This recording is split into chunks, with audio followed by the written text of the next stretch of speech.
Hello students, आप लोगों को फिर से स्वागत है लिमिट्स एजुकेशन के एक न्यू से वीडियो में। तो जैसा कि आप लोग जानते ही हैं कि अभी हमारा चल रहा है क्लास 8 के डीएपी मैथ्स बुक का मेंसुरेशन वाला चैप्टर, जिसमें कि हम लोग ऑलरेडी 2 क्लासेस कवर अप कर चुके हैं। जिसमें कि फर्स्ट क्लासेस में मैंने आपको मेंसुरेशन के कॉन्सेप्ट के बारे में यानी कि इंट्रोडक्शन के बारे में अच्छे से समझाया था, और सेकेंड वाले वीडियो यानी कि जस्ट इसके प्रीवियस वाले वीडियो में हम लोगों ने ट्रापीजियम का एरिया कैसे निकलता है वो देखा था। उसके साथ 3 अलग अलग तरह के ट्रापीजियम के एरिया से रिलेटेड क्वेश्चन को भी सॉल्व किए थे।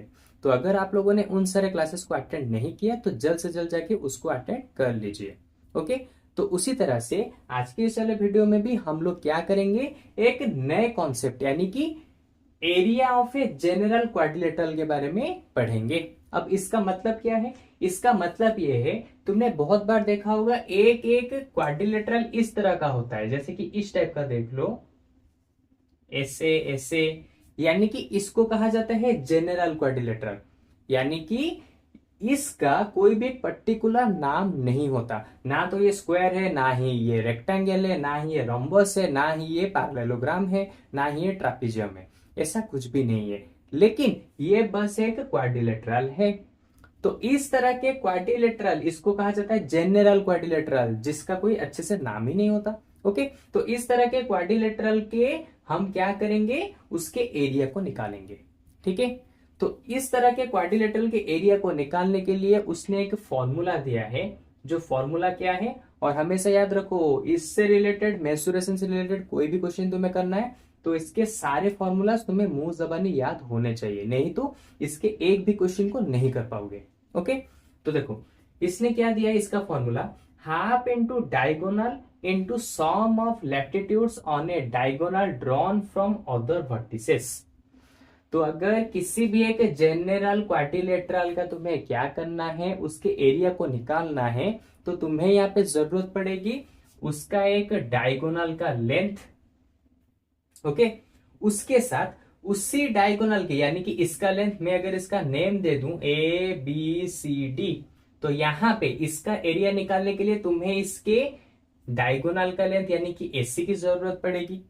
ओके, इसके साथ इसके ऑपोजिट साइड से 2 लाइन ऐसे परपेंडिकुलर ड्रॉन हुई होगी उसी डायगोनल के ऊपर, और उन्हीं दोनों का लेंथ भी तुम्हें चाहिए। मान लो ये वाला E है, ये वाला F, तो यहां पे तुम्हें BE और FD इन दोनों के तुम्हें निकालने पड़ेंगे। यानी कि उसने क्वेश्चन में ही दिया होगा।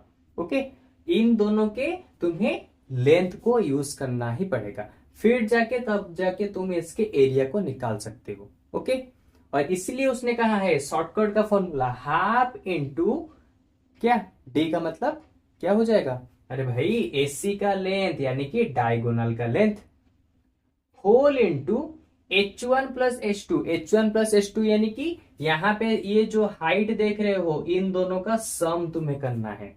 ओके, फिर जाके इसका एरिया तुम निकाल सकते हो। ओके, तो चलो इसके रिलेटेड एक मैंने क्वेश्चन भी यहां पे लिया है। ये वाला बहुत ही छोटा सा कॉन्सेप्ट है, तो तुम इजीली समझ जाओगे एक ही क्वेश्चन से। तो देखो, सबसे पहले इसने इस वाले क्वेश्चन में क्या कहा है, find the area of the given quadrilateral. ये एक जनरल क्वाड्रिलेटरल है, तो इसके एरिया को हम कैसे निकालेंगे? सिंपल सी चीज, देखो डायमीटर दिया है, डायमीटर यानी कि पी आर है यहाँ पे डायमीटर, जो कि है 7 सेंटीमीटर। ओके, फिर देखो हमें H1 और H2 चाहिए। H1 यानी कि इसी डायमीटर के ऊपर जो हाइट दोनों ड्रॉ है उन दोनों का लेंथ भी चाहिए। तो H1 यहाँ पे गिवन है कितना, 3.5 सेंटीमीटर, और H2 गिवन है हमारा यहाँ पे 2.5 सेंटीमीटर। तो लो, जो 3 चीजें चाहिए हमें यहाँ पे गिवन है, तो अब कैसे निकालेंगे? देखो सिंपल सी चीज, एरिया का फॉर्मूला है half into diameter into H1 plus H2। Simple इतना ही करना है। इसके बाद हाफ इंटू डायमीटर हमारा यहाँ पे कितना दिया है, 7 सेंटीमीटर। डायमीटर की बात कर रहा हूं, डी का मतलब है डायगोनल, तो डायगोनल हमारा यहाँ पे कितना दिया है, PR यानी कि 7 centimetre, into H1 plus H2 यानी कि दोनों के हाइट को प्लस करो, तो H1 है 3.5, H2 है 2.5। ओके, तो अभी दोनों को प्लस करो, कितना आ जाएगा, हाफ इंटू 7 इंटू 3.5 प्लस 2.5 आ जाएगा 6। ओके, तो देखो 2 से कैंसिल हो जाएगा 6, बचा 3, तो 7 3 21, और क्योंकि हम यहाँ पे एरिया निकाल रहे हैं तो यहाँ पे आ जाएगा सेंटीमीटर का स्क्वायर। देखा कितना इजीली हमने इस वाले क्वेश्चन को कर लिया। और कभी भी ये फिक्र मत करो कि सर अगर यहाँ पे मतलब कि H1 नहीं दिया होगा, H2 नहीं दिया होगा, तो उस तरह के क्वेश्चन आते ही नहीं है। ओके, क्योंकि इस तरह के क्वेश्चन के लिए डायमीटर वगैरह निकालना बहुत ज्यादा मुश्किल हो जाता है, इसलिए वो ज्यादातर टाइम इसको गिवन दे देता है। ओके, तो चलो हमने आज क्या सीखा कि किसी भी एक नॉर्मल जनरल क्वाड्रिलेटरल के एरिया को कैसे फाइंड आउट करते हैं, उसके बारे में हमने एग्जाम्पल के साथ बहुत ही अच्छे से यहाँ पे समझ लिया। लेकिन फिर भी अगर तुम्हें इसके ऊपर कुछ भी डाउट है और तुम मेरे साथ डायरेक्टली लाइव क्लासेस के दौरान बात करके अपने डाउट्स को क्लियर करना चाहते हो, तो सिंपली हमारे वेबसाइट के ऊपर जाओ और वहां पे जाके हमारे जो फ्री लाइव क्लासेस है उनको जाके ज्वाइन कर लो, क्योंकि वहां पे मैं तुम्हें लाइव क्लासेस के दौरान बात करके तुम्हारे साथ तुम्हारे सारे डाउट्स को क्लियर कराऊंगा, और वो भी फ्री ऑफ कॉस्ट। ओके, तो चलो आज के वीडियो में बस इतना ही। अब हम लोग मिलेंगे इसके एक नेक्स्ट वीडियो में इसी वाले चैप्टर के इसके अगले कॉन्सेप्ट के साथ। ठीक है, तो चलो बाय बाय।